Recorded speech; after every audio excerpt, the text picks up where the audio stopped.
this pesky pedagogical need to remember how we got here. So we're in the third week of our sermon series, right? And all of which is on the faith we eat, the word broken open. And we began the first week in World Communion Sunday, thinking about what is it that feeds our faith.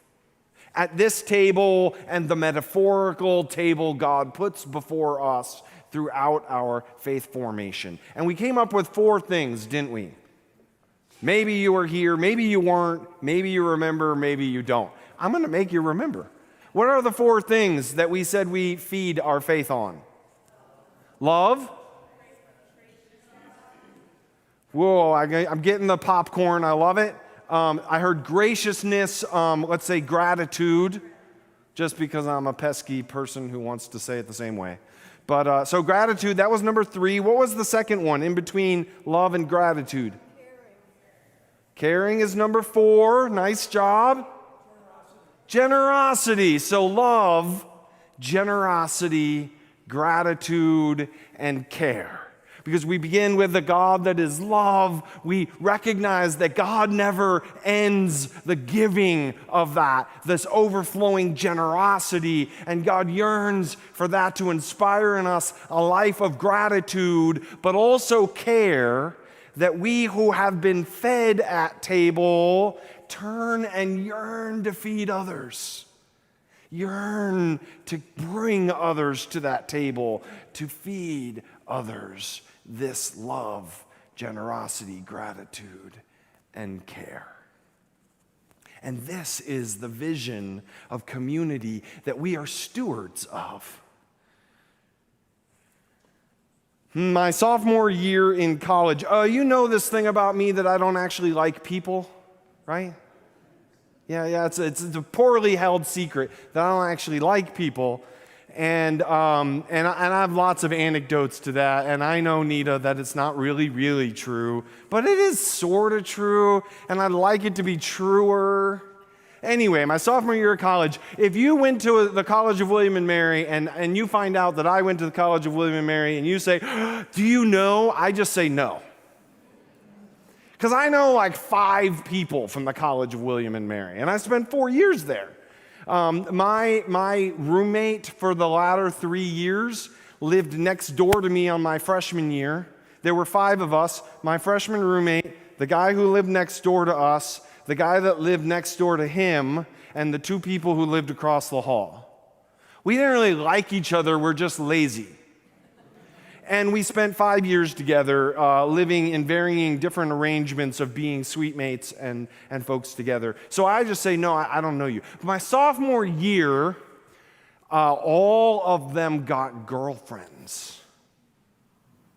And it tested a theory for me.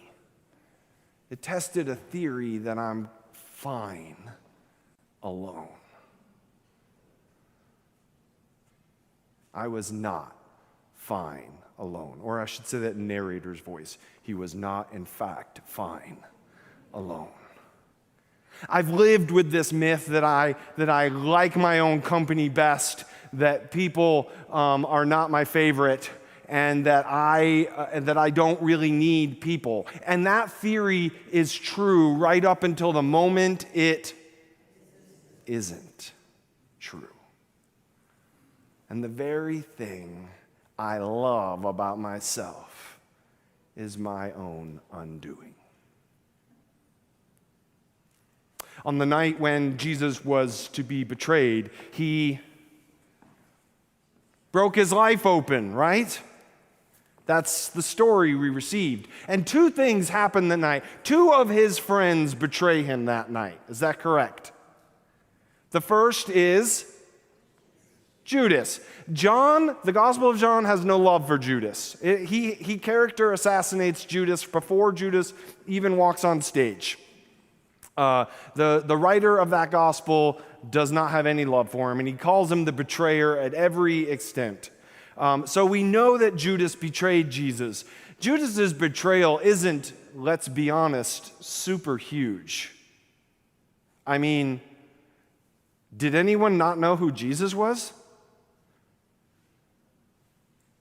Do you think the Roman authorities have no idea who Jesus is? No, they knew who he is. Was he hiding where he was? No. And Judas walks in and says he's going to be the guy that I kiss, but he's also the guy with brown flowing hair and nice white complexion. No, I'm sorry. No white Jesus. But anyway, he comes in and he kisses him, and that is this great betrayal that Judas does. What does Peter do? Peter denies him 3 times. When Peter had said, hear this text in it, that he loves Jesus more than all of these. And surely he will not abandon Jesus. Jesus says, that's funny, because you're going to deny me 3 times before the day is over. And very publicly, to save his own life, Peter will deny him those 3 times. What's the point in me dying with him? To save his own life, Peter denies his Lord 3 times and is struck to the quick when that cock crows. And he realizes Jesus was right. Both of them betrayed Jesus. I would argue Peter's betrayal is deeper and hurt more. What happens next is really important, however. When Judas betrays Jesus in this small but subtle and important way, where does he go? Do you remember? He goes back to the Pharisees. He goes back to Annas and Caiaphas and ends up throwing the money at them. And then, depending upon your biblical account, one of 2 things happen. Either Matthew has the right of it and he went and hung himself, or Luke in Acts 1 has the right of it and he bought a field and he went into it and he tripped and his guts burst out and he died.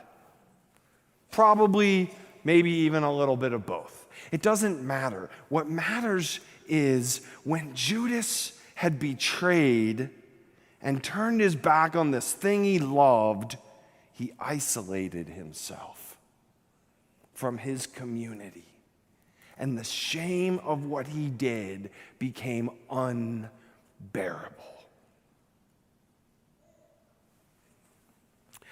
Peter denies Jesus 3 times. Peter makes no appearance with Jesus on the cross. Maybe with those who are far off in fear of getting swept up by the guards in all of this. And yet, when the risen Jesus appears in the locked upper room, where is Peter?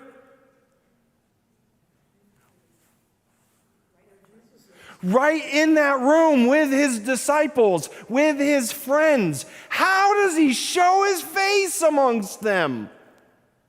Have you ever wondered that?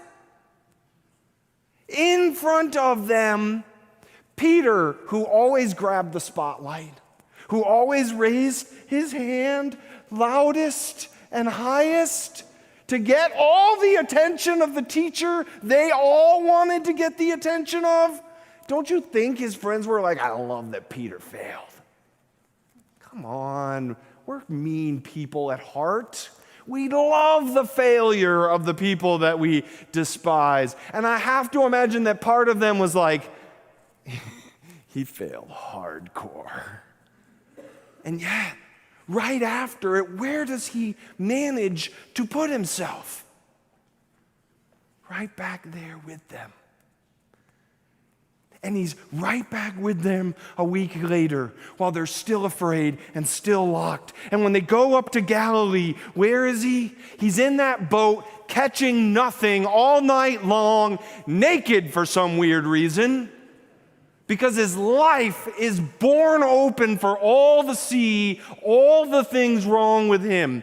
And when Jesus shows up at the shoreline, he is so excited, he puts his clothes on to jump into the water because he's just not the smartest fish in the sea. And he gets to Jesus, And it's because he's here that Jesus says to him 3 times, that's no mistake. Do you love me more than these? Repeating Peter's lines in that Last Supper, that's no mistake.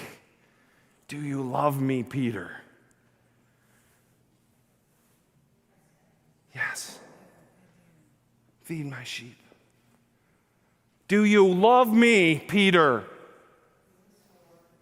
Tend my lambs. Do you love me, Peter? You did everything you could to save your life. You shamed yourself, you embarrassed yourself, you betrayed me to save your life. And yet I can tell you this, with full trust in who you are, you do love me. And when the time comes, they will march you to a death like mine, because you will give everything to tend my sheep and feed my lambs. That story is beautiful, but that story only happens because Peter put himself right back in the community he so visibly screwed up in the middle of. And Judas, poor Judas, whose I believe's redemptive moment happens in the arc of God's time, Judas alienated himself, isolated himself, tried to find belonging with the people who never really loved him, and was rejected yet again, and he died sad and alone.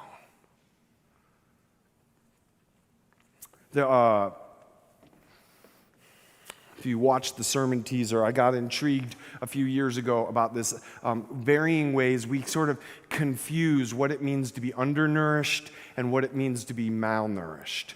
Right? So if you're undernourished from a dietitian's standpoint, it means you don't get enough calories in your diet. The example I always think about, we were partnered with a church in Haiti, and it's an example in Haiti when they don't have enough food, but you have these hunger pains, they'll make a mud pot, has 0 caloric value, but they'll eat it to convince their body that they're full.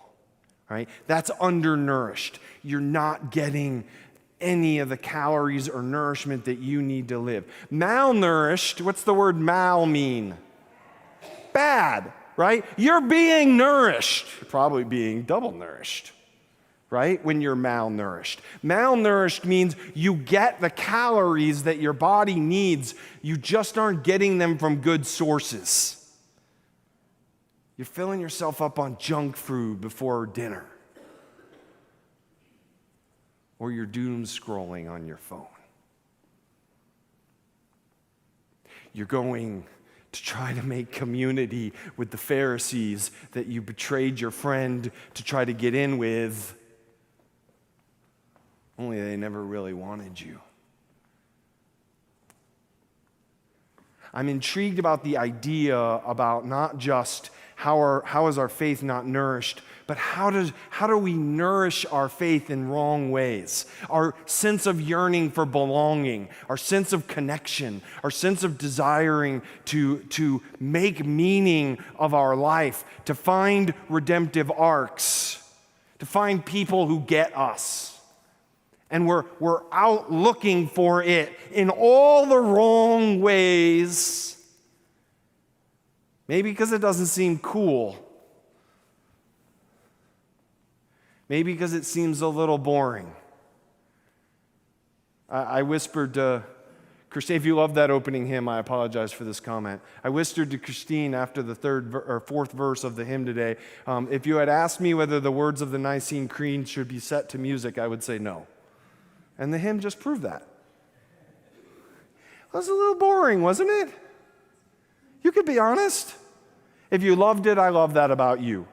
A la carte eating is not a thing we do here. We do all the things, whether they're what we want or not. But there's reasons that we go seeking for flashier things and more fun things. But they don't feed us in a way that stays with us. And so here we are in an age of the greatest amount of communication skills that have ever existed, and we are more alone than ever. Years ago, we were doing the church walk, which I love.